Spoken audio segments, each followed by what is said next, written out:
In today's video, we'll be taking a look at some really interesting in-wall Android tablets that I'll be installing in a couple of rooms around the house that'll give me quick access to my Home Assistant dashboards.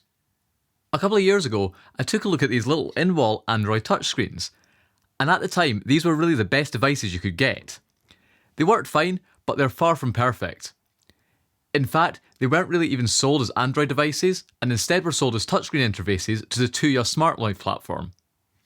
It was possible to get access to the underlying Android system and install Android apps, but it took quite a bit of tinkering, and what made it worse is that some of these devices, instead of running Android, ran Linux. And if you ended up with one of those, you wouldn't be able to unlock it like you could with the Android models. But since then, it seems as though there's many more options available for in-wall Android tablets, ranging from small devices like this, all the way up to the much bigger tablets we'll be taking a look at today. And these new devices are available with pretty much stock Android firmware, so you can use them out of the box straight away without any sort of weird bodgery to unlock them. In fact, the ones we have here today even support Google Play services, meaning you can install apps from the Play Store and use apps that require Google services to operate, which would not have been possible with something like this. There's a wide range of different devices like this on the market, but in this video we're going to take a look at these two, which are very similar to each other, but with a couple of little differences. I bought both these from AliExpress, and I'll leave links in the description and a pinned comment to both of them. However, there's loads of different sellers of very similar devices, so it's worth shopping around and comparing between them. It's also worth checking out all different other form factors of devices like this, since you can get ones that are a lot smaller than these and ones that are even bigger than these. But since these are relatively generic devices, they don't really have any kind of model number or something like that, so you really do just need to shop based on the appearance and the specs. And here we have the two devices that I've gone for. This one here, which is a 10.1 inch landscape screen, and this other one here that has a 9.7 inch portrait screen. I'll be installing the landscape one in the kitchen, but for the living room I've decided to go for this portrait model just because my plan is to install this above the light switch, and since the light switch is relatively close to the door frame, if I centred the landscape model above the switch, it would get very close to the door frame and it would look a bit weird, whereas this portrait model fits the space a lot better. These two devices also have slightly different specs. The landscape model is a slightly more up-to-date model with an 8-core Rockchip RK3576 CPU, 4GB of RAM, 64GB of storage, and it runs Android 14. The portrait model is a little bit older and it has a quad-core Rockchip RK3566 CPU, 4GB of RAM, 32GB of storage, and runs Android 13. You can, however, get both of these models with both of these specs. I just decided to buy one of each so I could compare them and see whether it's worth spending a little bit more for the model with the faster CPU and Android 14, or if the older model is still fine. So first up, let's take a look at the hardware of the landscape model. And as you can see, it's a pretty slick device, and the build quality is actually really impressive. This sort of hardware wouldn't feel out of place as part of like a very expensive smart home system. It certainly doesn't feel like some sort of cheap off-brand device. On the front of the tablet, we can see we have a big capacitive touchscreen, and above that we can see we have a camera and an ambient light sensor. Now, you may not like the idea of a camera from a privacy perspective, and we'll be talking about the security aspect of these devices later. And of course, you could cover it up if you didn't like that. But for in-wall smart home dashboards, this can actually be quite useful, since with the appropriate apps, you can use this as presence detection, so the screen will wake up when you walk up to it. Then on the top of the device, we have a power button and a recess button that seems to be a sort of reset or recovery button. You can put a pin into that, and I think it puts it into like Android recovery mode. Then around the rest of the device, there's not much else. We've just got a temperature sensor on the left hand side here, and on the bottom we've got some microphones and a pair of speakers. Then around the edge here, we have a ring of RGB LEDs, and we'll take a look at this later and see how we can control these from the Home Assistant. I suspect the idea behind these LEDs is more for when you're using these things for displaying like the status of meeting rooms in an office, where you could use the LED to show this room status from a distance. But there's definitely interesting ways you could use that in a more of a smart home setting. For example, I use a time of use energy tariff where the cost of my electricity changes throughout the day. You could use the LED ring to provide a visual indicator of the current energy price. Or maybe you have some sort of home battery storage system that you use to store up cheap electricity overnight and use it during the day. These systems all have a limit around how much power the inverter can provide, and if you draw more than this, you'll end up needing to use more expensive electricity from the grid. So in that sort of situation, you could use the LEDs to provide some sort of indicator of your home's current power consumption, so you can tell at a glance whether you have enough headroom to turn on a high-powered appliance. And now taking a look at the back of the device, this is where things get really interesting. On the back we have a bunch of different connections. We have these connections up here. The leftmost one is connected to a pair of internal relays. The middle terminal is the common, and then the other two represent the switched outputs of those relays. You could therefore use this to control some sort of external device. That said, I can't find many clear specs about these relays, and I'm not sure how much I would trust them with a sort of high-powered appliance, but they are there if you needed them. Then next to that, we have a pair of ports labelled I/O. One of these terminals is labelled ground, and the other two appear to be a pair of GPIO pins. Then next to that, we have an IR port, which appears to be for connecting some sort of external IR receiver. And then finally, we have a pair of serial ports, one supporting RS485 and one supporting RS232.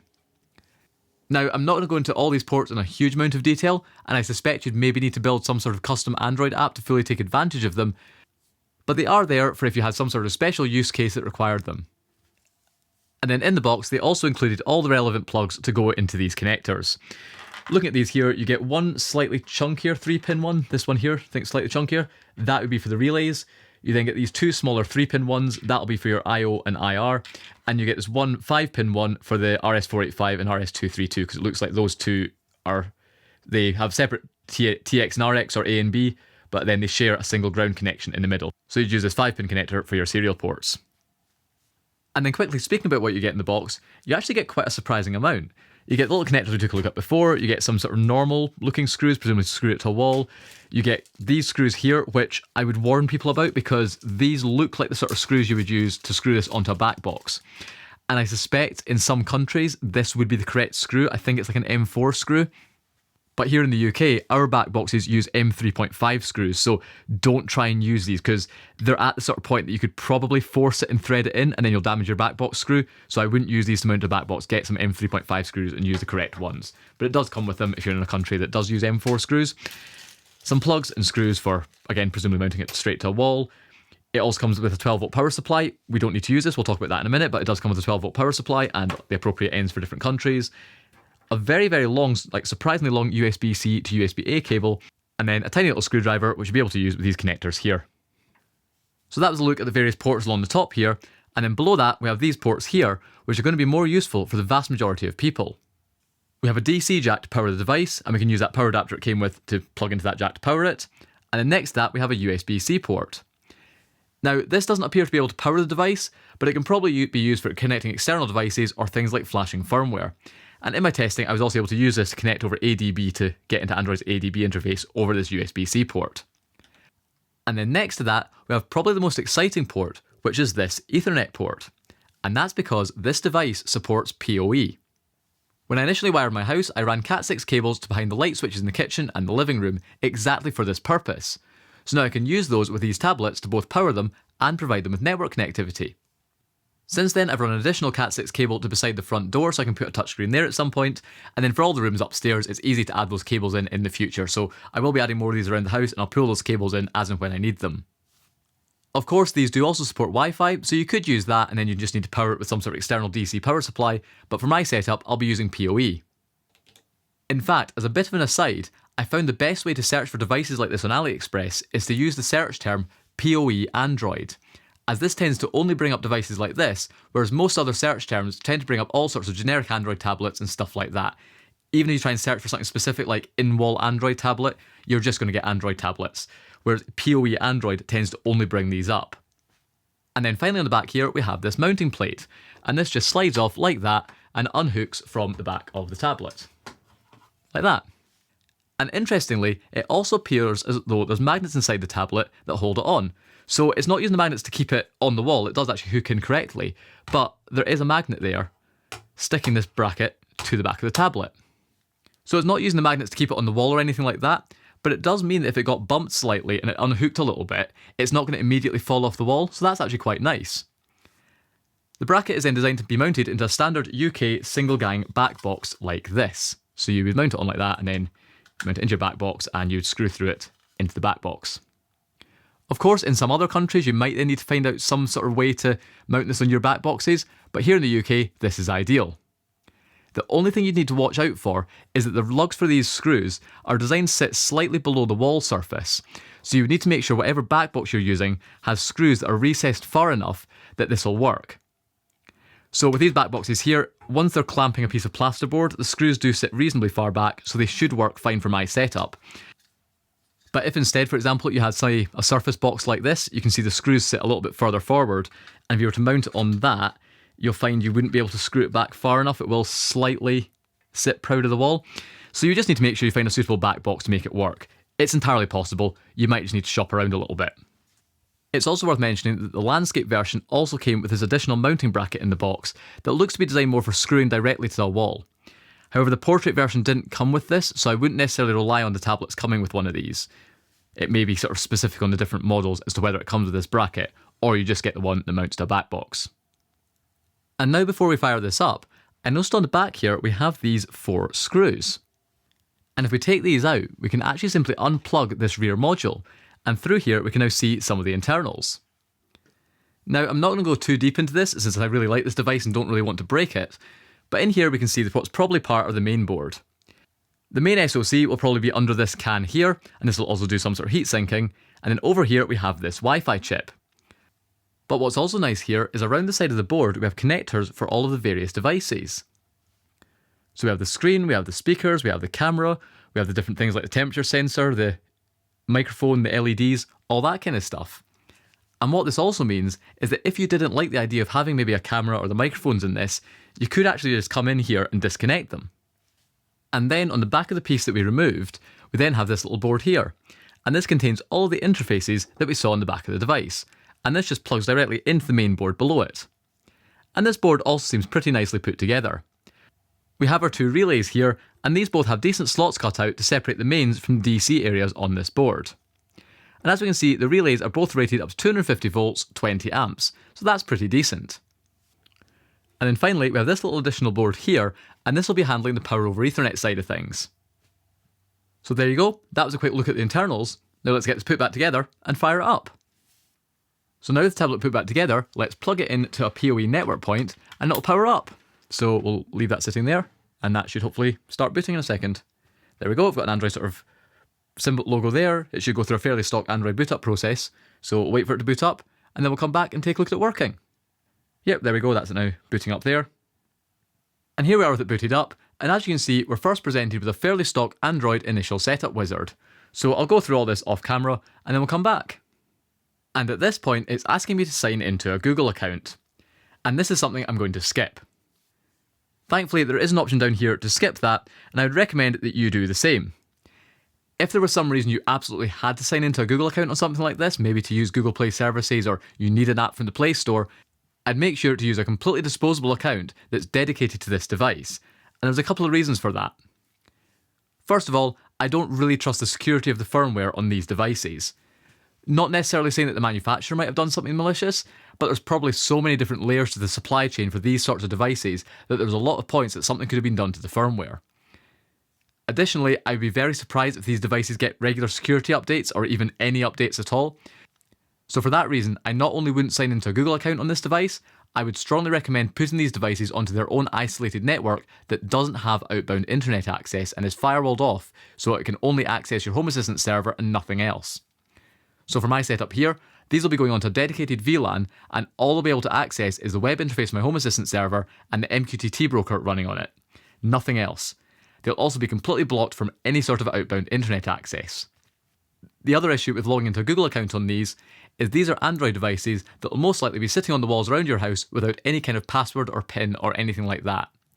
This means that if you say logged into your normal Google account on this, someone with access to these tablets could fairly easily get access to your Gmail and anything else that's in your Google account, since Android will tend to automatically log you into Google services using the account that was signed into the device.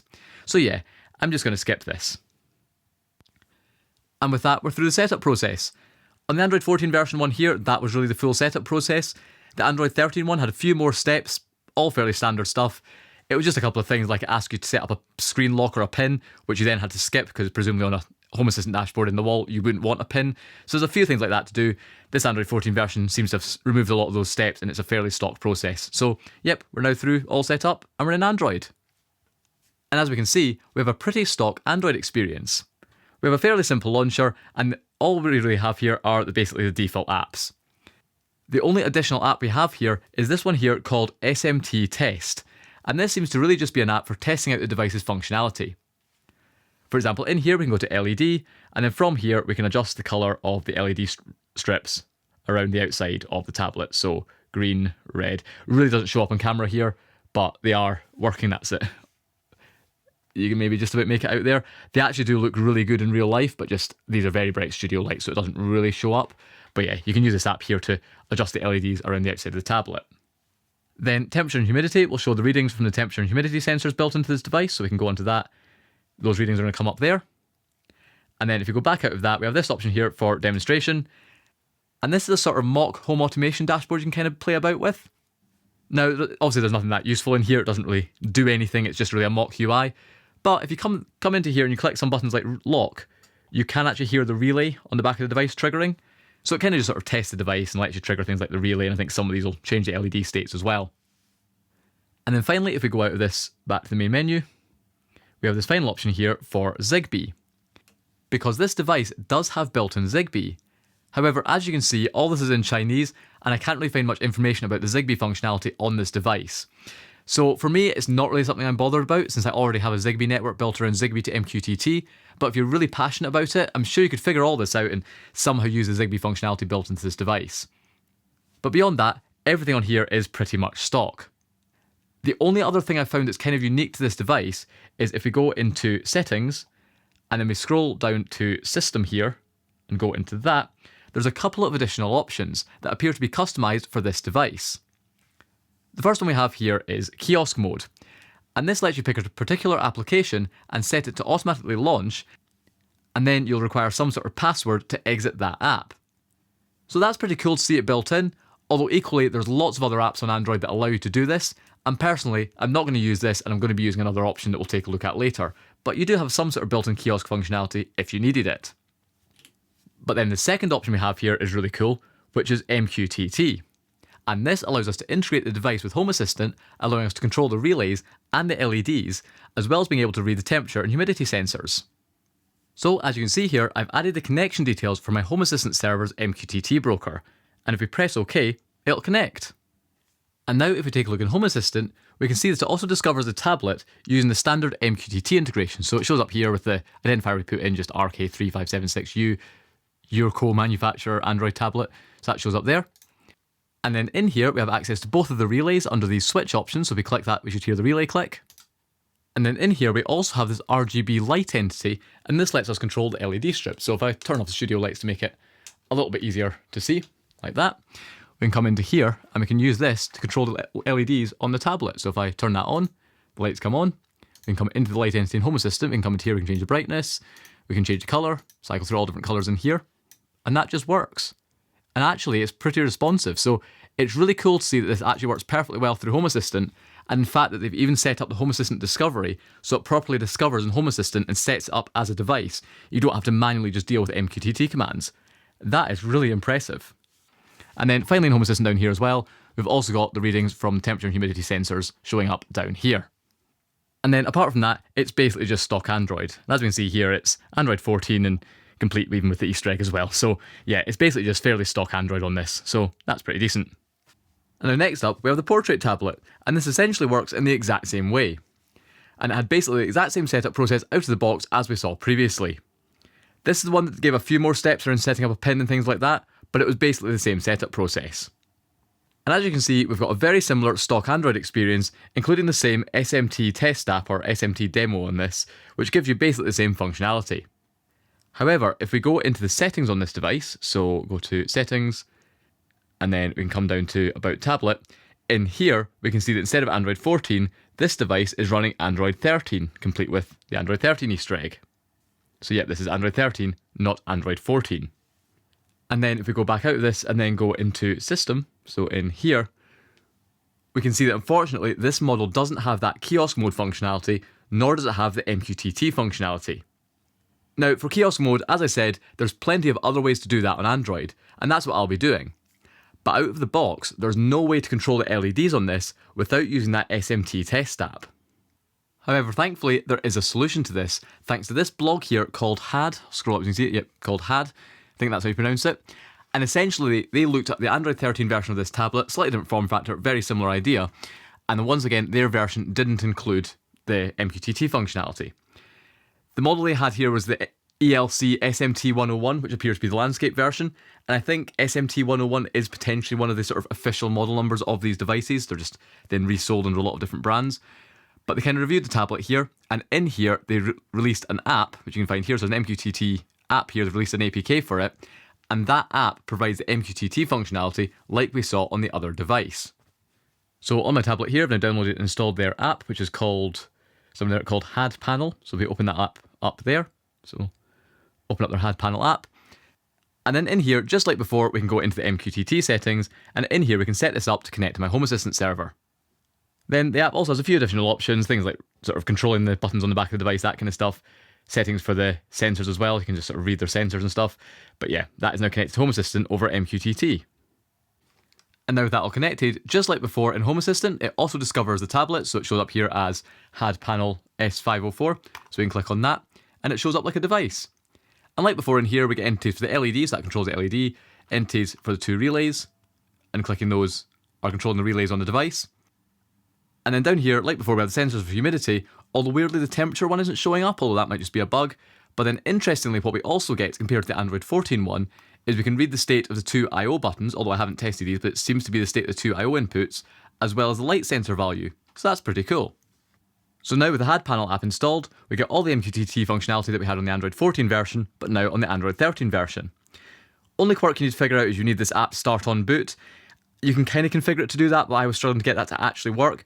But I found out with using fully Kiosk Browser that we'll talk about shortly, I was able to get it to launch on boot, and as long as this is running in the background, it does just work. And I'd like to say a massive shout out to HAD for putting this app together, because it really makes this device a lot more useful. So now the final thing we need to figure out is the software I want to use to display my Home Assistant dashboards. Now of course, you could just install the official Home Assistant app. So if we open that app up there, that'll come up, and that should work.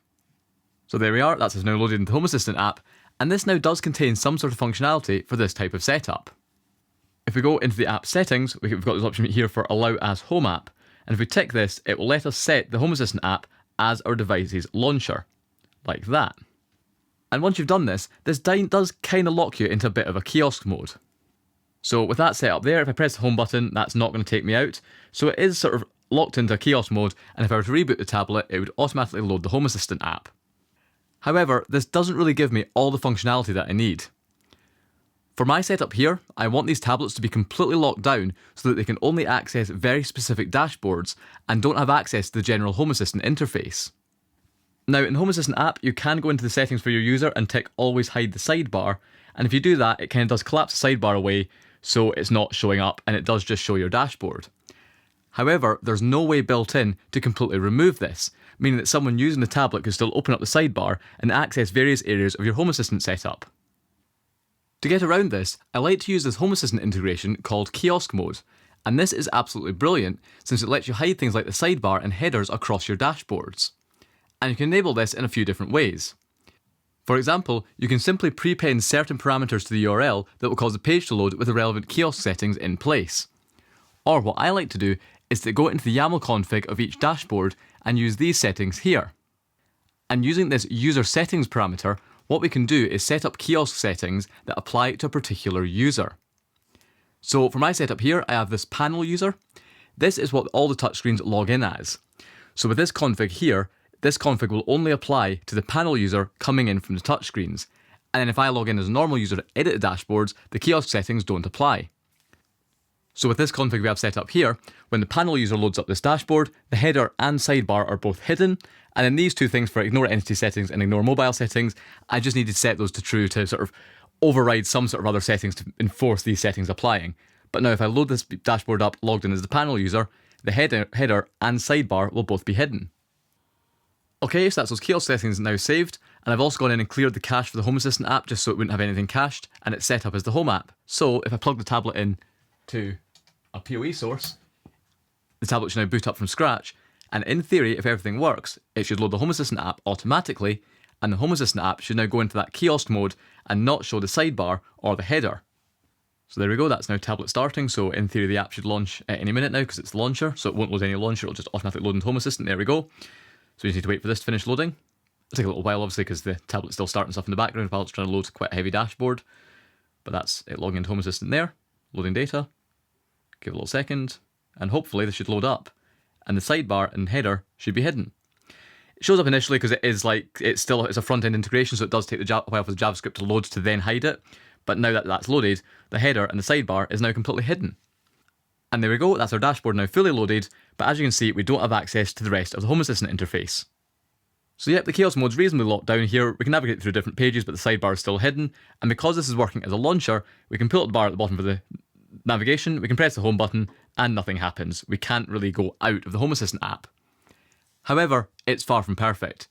For example, we can still pull down the notification bar at the top, and then from here we can pull down again, go into here, and we can still go into the system settings and all that kind of stuff.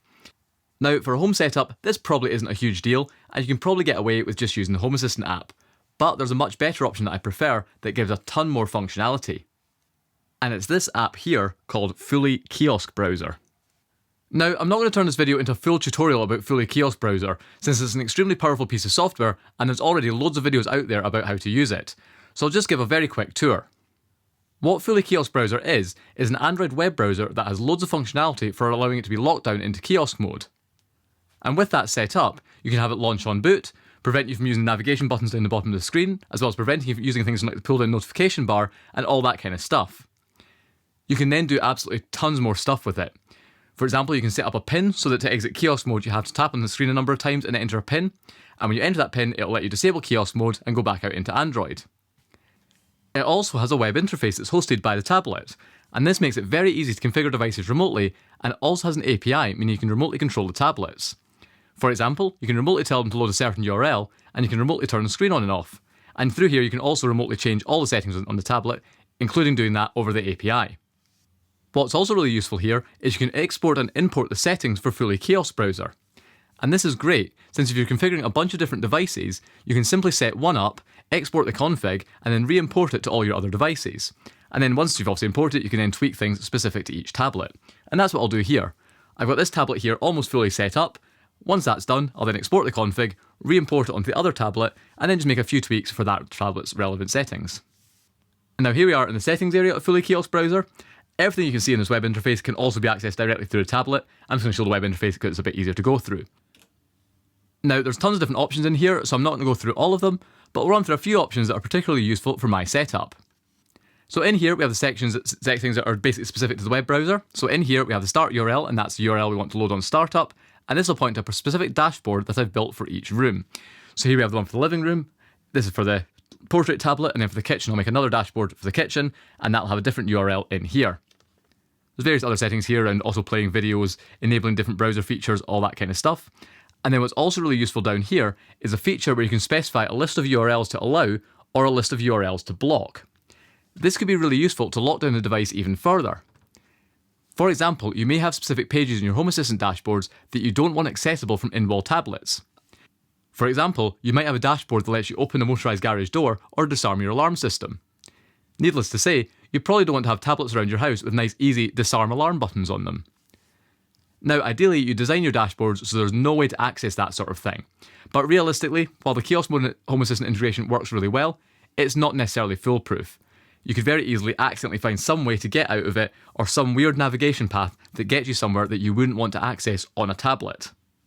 So what you could do with Fully Kiosk Browser is provide a list of all the dashboard pages that the tablet is allowed to access. That way, if someone is somehow able to navigate outside that area, the browser would automatically block them from loading the pages they shouldn't be able to access, and usually it will just take them back to the start URL that you've specified. Next up, we have this useful feature here called Auto Reload.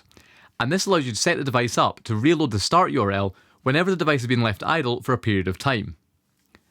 This is great, since some of my dashboards allow the user to navigate to different pages. If the user has navigated to a different page and then leaves the tablet idle for a while, it'll automatically navigate back to the home page for that room. The only thing to remember if you're doing that is to make sure you tick this option down here called Skip Auto Reload if showing start URL. Otherwise, it'll continuously sit reloading the home page over and over again whenever the tablet's idle. Whereas if you pick this, it'll load the home page, and then whenever it's on the home page, it won't auto reload. Then next up, we have this section here called Universal Launcher. And this is really useful since it allows Fully Kiosk Browser to launch other apps. This is particularly useful on the Android 13 tablet since we automatically need some way to launch that HAD panel app that lets me control the LEDs from Home Assistant. So to do that, all we need to do is in this Universal Launcher section, we can add that app into the list here in the applications to run on start in background. That way, when Fully Kiosk Browser starts up, it will automatically start HAD panel, and then put HUD panel into the background and bring fully Kiosk Browser to the foreground. And then in here, loads of other options. We've got options around turning the screen on and off, launching the app on startup and all that sort of stuff.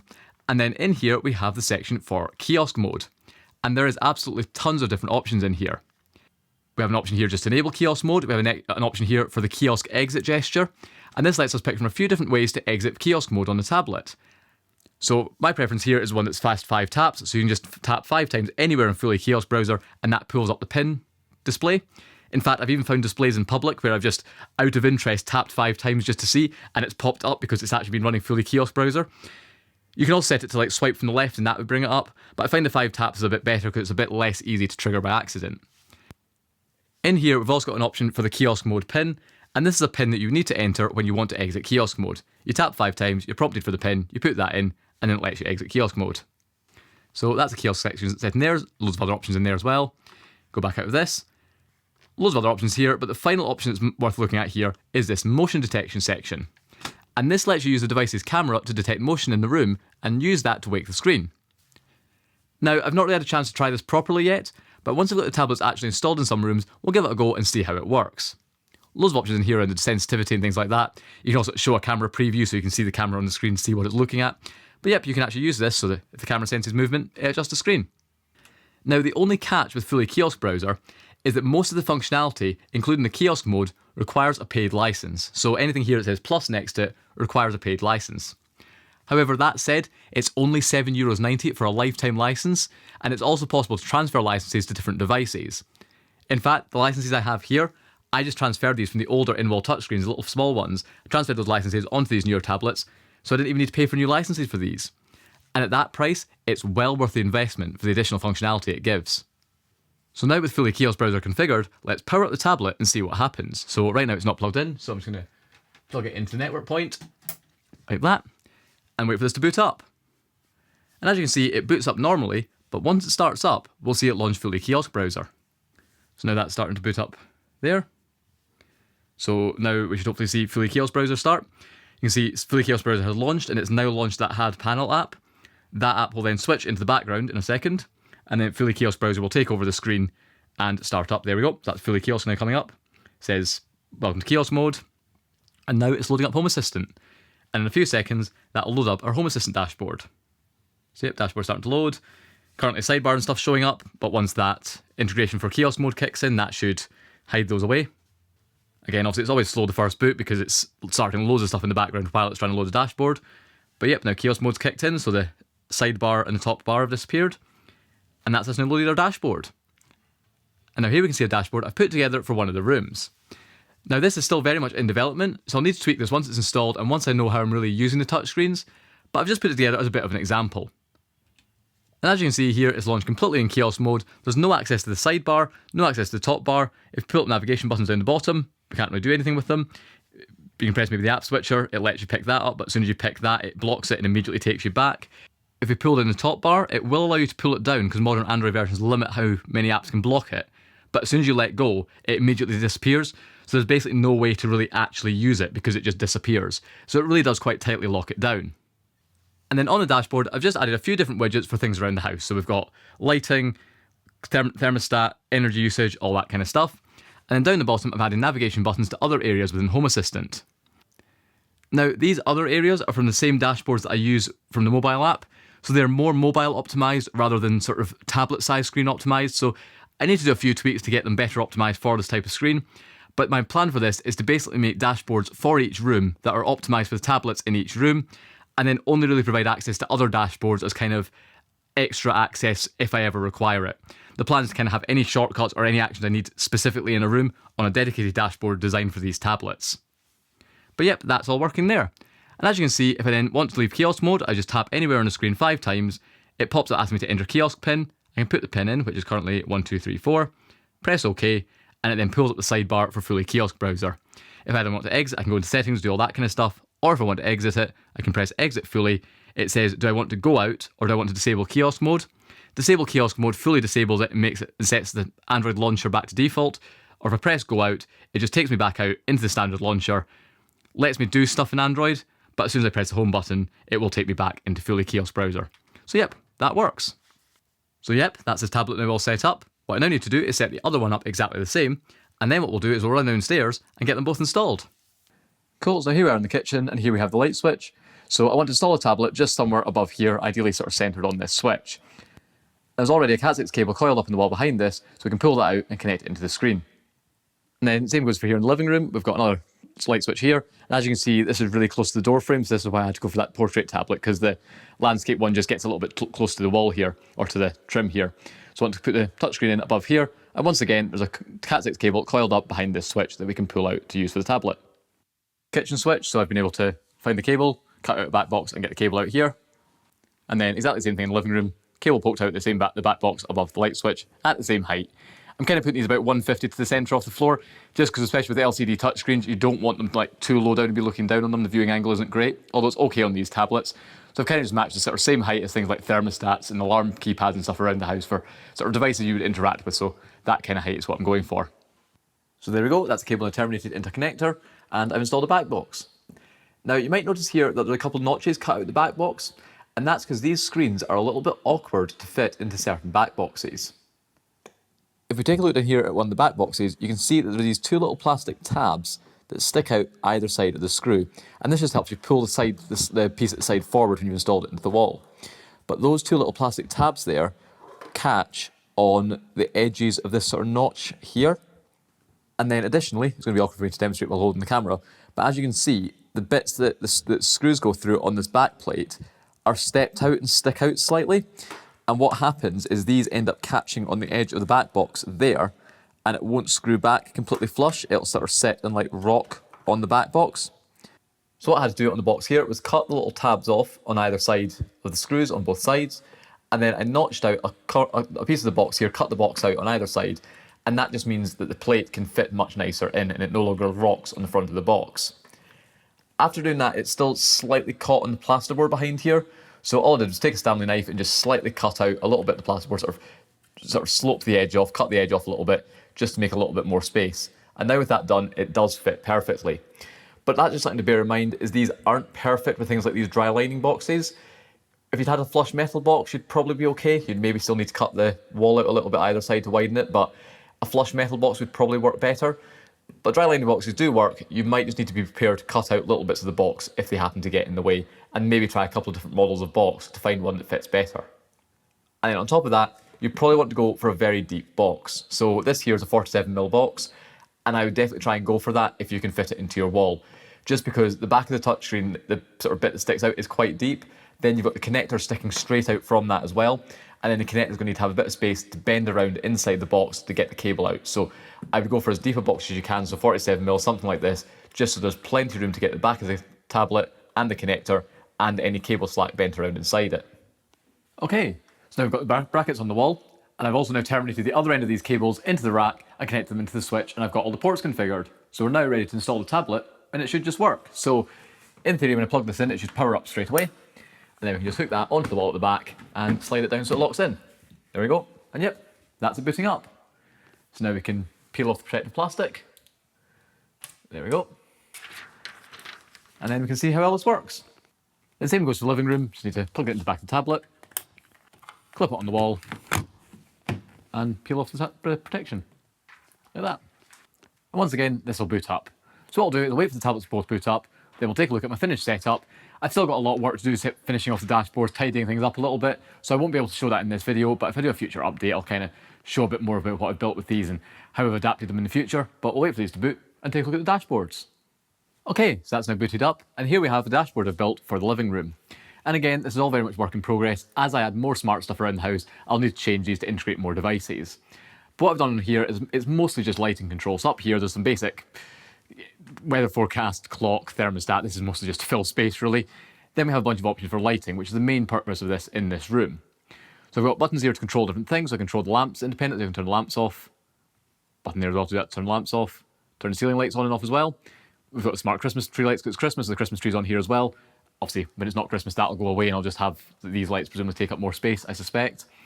What I can also do is go into each of these. These are groups of different lamps. I can control each lamp in the group individually, and I can also come into here, change the light, change the brightness, change the color temperature. I can go into here and pick RGB colors as well. Loads of different options on this to control all the lights. Of course, generally I don't want to be messing about with lots of little small buttons, I just want quick access stuff. So what I've got at the top here is some lighting scenes. So I can pick between, for example, warm, which is what we're on right now. I can pick cool, which makes everything much cooler colour temperature. I can pick cozy, which will turn off the ceiling lights, just turn the lamps on and make them really warm. I can pick colourful, which will make all the light lamps different colours around the room. You can maybe just about see that on camera. Go back to warm, that'll bring the ceiling lights back in and put the lamps on. So there's lots of different options in here. And then the other thing I think I've mentioned in previous videos is that I'm using adaptive lighting to shift the colour temperature of the lights in the room throughout the day. And on this dashboard here, that's referred to as auto. So when I press auto, that'll enable adaptive lighting for this room. You probably won't be able to see that off camera, but the lights have all changed, they've all kind of shifted to a certain colour temperature and certain brightness. And because this is actually a switch within Home Assistant, it lights up indicating that auto is on. Then any of the scenes I've created here, one of the actions in that scene is to first of all change lights to that scene's colour temperature and brightness, but the other action is it will turn off the adaptive lighting. So if I, for example, press warm, you'll notice that auto turns off, adaptive lighting is now turned off, and the lights now work on a sort of static setting. But then if I want adaptive again, I just press auto, and all the lights go back to the adaptive setting. And this works really well because I really like adaptive lighting, but sometimes you're in the room really late at night and you just need to be able to see properly, and the adaptive lighting's got it really dim, so you can come in here and very easily turn it off and trigger different scenes. And that works really well. The other stuff I've added here is really just a bit of eye candy. So we've got my current energy use. This is my energy use currently, so what power is being drawn by what things. Over here, we've then got the energy use throughout the day. So this is broken down by device, by appliance. So you can see downstairs socket suddenly spiked up in the middle of the day when I think the tumble dryer was run. So you can kind of see rough energy use throughout the day. Maybe useful to kind of keep an eye on it, but again, this is kind of a lower priority thing to have on here. If I have more devices in this room that needs more dedicated space in this dashboard, these sorts of things I would make smaller or take off. And then finally down the bottom we've got this navigation section, and this just links to other dashboards in Home Assistant. These dashboards are more optimised for the mobile app, so they're not really optimised for a screen this big, but it means I can come in here and access different things if I need to. For example, I can go into areas, and this pulls up the sort of main menu for areas in the house, and from here I can go into all the different rooms in the house and kind of access their various settings, like that. We can go back out of this, back to the main dashboard. We've then got access to my energy dashboard. This shows more detailed energy use as well as current energy prices throughout the day. Weirdly, Fully Kiosk Browser always tends to show the previous page before it reloads the new one, which is a little bit annoying because you kind of think you've hit the wrong button, as you saw there. I might be able to tweak that. This is my sort of more detailed energy dashboard showing energy prices throughout the day, cheapest times to run certain appliances. If people want more of a tour of my Home Assistant dashboards, I'll absolutely do a dedicated video on that. Got a section here for the multi-room audio system that gives more detailed control over all the different zones. Obviously, I've still got a lot more zones to add on to this, and yes, the final multi-room audio zone video will be coming soon. I've just not had a chance to do it because it is such a complicated video to do, but you can adjust the audio settings in there. And then the final page we have here is climate, and this just lets me control my Drayton Wiser thermostats. This one really needs to be laid out better for this screen because right now it's all very skinny and little columns across the screen. I've probably just never tested this on a larger screen, I don't think, but it gives me access to all my different thermostats, heating schedules, and that kind of stuff. And if I adjusted this to work on a bigger screen, this could also be quite useful for controlling the heating. But realistically, I'm probably not wanting to do really in-depth controls from these. For climate and stuff like that, I'd be much better off just having big buttons for things like boost all heating or a single button just to set heating in all the rooms to a certain temperature, rather than having lots of very discrete fiddly controls. But yep, that's the dashboard I've built in the living room. And then next up through in the kitchen, we have a very similar idea. Although I've laid this dashboard out a bit differently, since with the landscape screen, you need to kind of lay things out more landscape than portrait, obviously. So I had to lay this out a bit differently. Now currently in the kitchen, we don't have any smart lighting. That is coming soon. There should be a video on some smart under cabinet lights coming soon. But right now there isn't any smart lighting, so there's no lighting controls on this screen yet. So once again, lots of space taken up by energy use. Once I bring in lighting controls, I might get rid of some of this or maybe lose the weather forecast, that kind of thing. But in here, it's essentially the same stuff we saw in the living room, except in here we've also got settings for the multi-room audio. Obviously that will also be added to the living room. I just haven't currently got around to installing the multi-room audio in the living room yet, so that's not on that page yet. But we've got that in here, so what we've got down here is a media player entity, and this is the multi-room audio. So right now it's set to play the kitchen TV. If I went to stream music to the room, then this would show the currently playing track. The background of this media player would change to the album art, and I can use things like the back and next buttons, play, pause the music. This slider here is a volume, so I can adjust the volume of the multi-room audio in the room with that there very easily. I can also open this up and it pulls up a full-size media player with the album art, adjust the volume, all that kind of stuff. I can also go into here and pick sources, so I can pick different media sources I can play in this room. Right now, that's just the kitchen TV or the living room TV or the turntable that's in the living room. But but eventually this will give option for audio from any TV in the house, as well as a few other devices that can be played through here. So yep, the multi-room audio is fully integrated into this. And this was probably my main sort of reason for having these in-wall tablets, is because the multi-room audio is quite complicated to work, and I don't want to have to keep taking my phone out and using the Home Assistant app every time I want to change the volume or skip a track. So this makes it really easy. What we can also do in here is we can group different rooms together. So if I want to group other speakers in other rooms in the house into this room to play the media that's playing in this room, I can press these little speaker buttons down here, scroll down, and I can pick the other rooms that I want to group with this room. Again, currently there's only 3 rooms in this. The plan is to finish off adding all the other rooms, at which point there'll be a lot more rooms in this. Essentially, every room in the house will be available to group into here for multi-room audio. But yep, that's what we've got here for the multi-room audio. And then like before, we've also got these navigation buttons, moving them off the side just so they fit better. It's the exact same thing. We can pull up different pages and access the various dashboards of other areas of my Home Assistant setup. So back to there. Once again, pull up the energy dashboard. It's the exact same thing. So yep, we've got access to all the areas of Home Assistant through this, but essentially each room has its own purpose-built dashboard. And then, of course, both these tablets do have their backlit LED backlight thing. So if I turn that on here, we can see it comes on, I think that's a sort of approximated white, really, or we can change it to all different colors. I've not set up any automations for this, but I think eventually I might do something with my sort of time of use energy tariff to show sort of how expensive the energy is at this current moment. And you could kind of have that change throughout the day. Or I'm even thinking silly things like make it flash a certain color to remind me what bin I need to put out that night. Things like that. So you could do quite useful stuff with this. And it does look quite good. I mean, some of the colours are maybe a little bit too garish to kind of have permanently on in a room. But what you can even do is you can kind of sort of make it a little bit more white, so it can kind of be like a greeny hue, but it's not, you know, luminous green. Same with blue, you can kind of make it a bit more washed out, and that looks a bit more tasteful. So yeah, the LEDs are actually quite nice to have.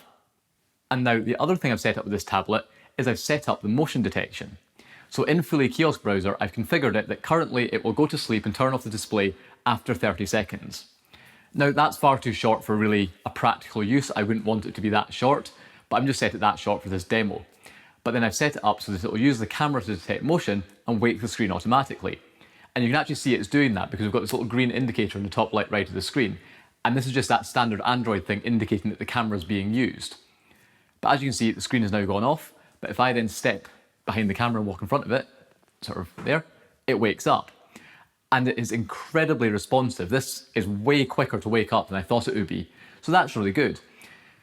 I think long term my plan for this is to set the sleep delay for when it turns the screen off to something really long, something like half an hour. So if there's been any movement in the room within half an hour, the screen's on. So essentially, as long as the room's in use and people are actively walking around, the tablet's just permanently set up, switched on and ready for use.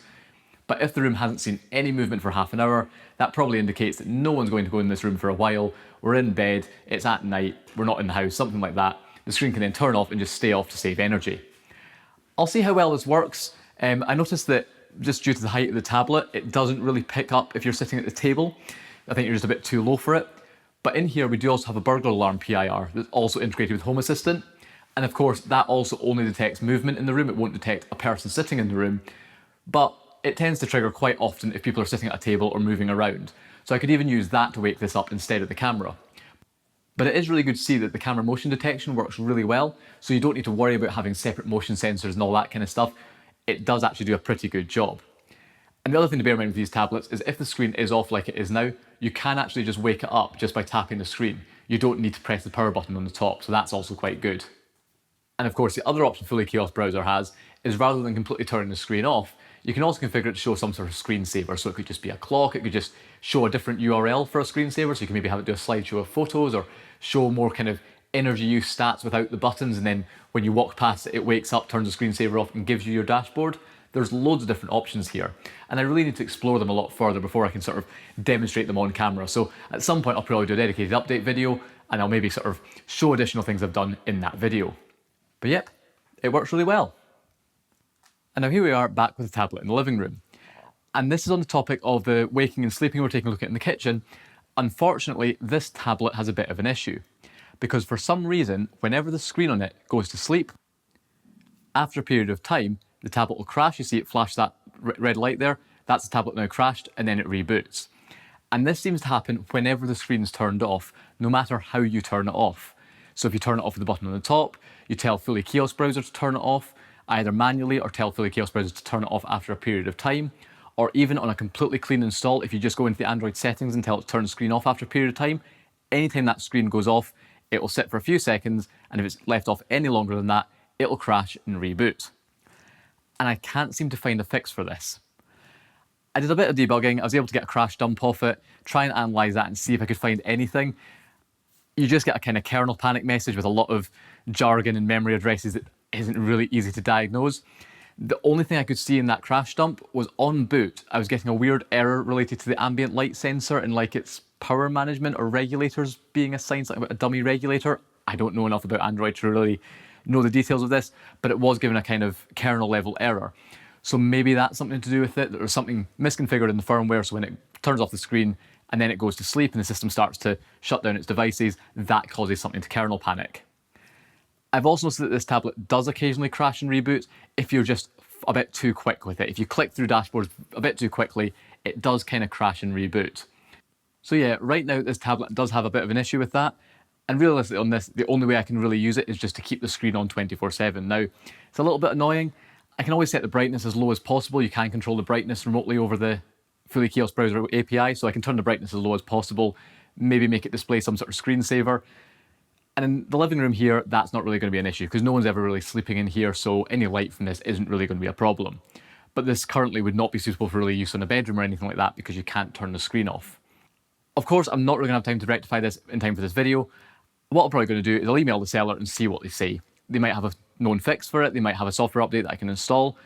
Of course, there's no software update showing on it, but they might be able to provide an image or something I can flash to it, or they might be able to exchange the device for a different one or do a partial refund or something, I don't know. But right now, I would definitely be very wary of this particular one, or possibly just the Android 13 ones in general, because I did have that issue with this device. And that's one of the key things to remember with these kind of weird, cheap, off-brand Android devices. Sometimes the firmware can just be a little bit temperamental. So whatever one you get, make sure you test all the functionality, things like screen wake, sleeping, all that kind of stuff. Make sure it all works completely out of the box while you've still got time to return it before you commit to sticking with a device. Because if I bought this and then kept it for ages and then later found that, oh, it doesn't work when the screen's off and was outside the return window and I needed to install this in the bedroom, that could be a bit of a problem. But right now, it still does the job fine. The only difficulty here is I can't really say for sure whether it's just this particular one here I have's got a fault, or whether it's all the Android 13 ones, or whether it's only the Android 13 portrait ones, or whether the portrait Android 14 ones have the same issue. I can't really say. All I can really say here is this one I have here does have the issue, whereas the landscape Android 14 one I have in the kitchen sleeps and wakes completely fine. And of course, the second difference between these two, apart from the Android version, is that the one in the kitchen, the landscape one, has a much more powerful processor and more storage. The reason I bought the two different versions is I wanted to be able to compare them and see whether the better processor that costs more is worth the extra money. And having used the two of them, I definitely would say it is worth the money. This one here is just a fair bit more sluggish. It doesn't help that my Home Assistant dashboards are very heavy, but when you navigate around it, it does just take a little bit longer to load each page, and it kind of gets to the point that it's maybe a little bit clunky and a little bit irritating sometimes. Whereas the one in the kitchen is extremely responsive and works completely fine. So just to do a very quick demo, what I'm going to do is I'm going to press the energy button, which loads up the energy dashboard, which is quite a heavy dashboard, and I'll do it on both of the tablets at the same time, and we'll just do a quick speed comparison between the two of them. So we'll press the button now, and see how long it takes to load on both of the tablets. And as you can see there, it was a fair bit quicker on the more powerful tablet. And also just on the portrait one, we've got these animations up here for the energy use. These just occasionally lag when they're going along, and I don't really notice that as much on the more powerful model. So there you have it. That was a look at these PoE-powered in-wall Android tablets. And they work really well. And it's really interesting to see how far things have come since I took a look at these little things a couple of years ago. But of course, as you can see, they're far from perfect. And buying things like this is always a bit of a gamble. For example, this higher end one with Android 14 and the more powerful CPU works flawlessly, can't fault it at all. Whereas the one in the living room does have a few little issues. The issue where the screen turning off causes it to crash. It's also just a little bit unstable occasionally when you really try and tax it and load a lot of stuff quickly. And the performance just isn't nearly as good as this more powerful version. However, with this one here, it works absolutely brilliantly, and I'm so happy to finally having more sort of in-wall touchscreens around the house. I really liked having them in my flat when I had these little ones here, and I've really missed them not having them here. So now I've got these ones, It's really, really good. And of course, I'm going to be adding a lot more of these. At the very least, I want to put one by the front door and one in the main bedroom. And I think when I'm buying those, I'll make sure to buy the higher end Android 14 ones, just so they're a bit more reliable and a bit faster. But I think that's all there is for this video. Of course, I've got a ton more work to do getting more dashboards built on this, doing something with this LED strip, potentially doing something with the power on off and the sleep settings and things like that, trying to optimize them really for my use. Of course, I'm not going to do that in this video. I've got a lot of work to do outside this video to get this all set up. But if I do a future update video, maybe a sort of tour of the smart home, something like that, I'll probably pop in and show what I've ended up doing with these. And of course, as I've mentioned, I do have plans to install more of these around the house. If I end up buying more of the exact same ones, I won't do a video on that because what would be the point? But if I buy any ones that are a different form factor, maybe bigger, maybe smaller, maybe a bit more interesting, I'll definitely do dedicated videos on those as well. And of course, if I get an update from the seller in relation to the issues with the Android 13 one, I'll leave the update in a pinned comment. But all I have to say now is thank you very much for watching, and if you're interested in buying either of these tablets, I'll leave links in the video description and in a pinned comment.